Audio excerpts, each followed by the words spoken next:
Предлогот, според мене, во овој формат, во оваа фаза е прифатлив. Позицијата во која денес се наоѓаме е далеку поповолна за нас.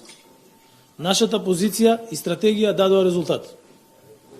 Пред нас имаме предлог кој ги инкорпорира нашите забелешки и јасно изразени ставови. Со сета одговорност, кажувам дека ова е добар предлог, кој што ни го отвара патот.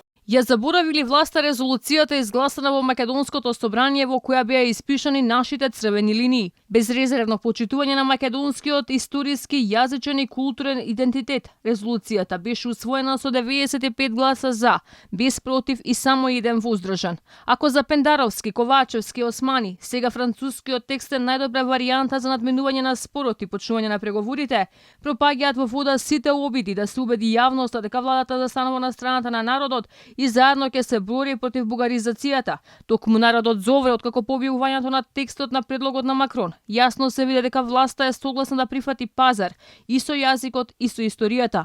Македонскиот државно-политички врв не гледа ништо спорно во текстот кој се сервираше на Македонија во последен момент.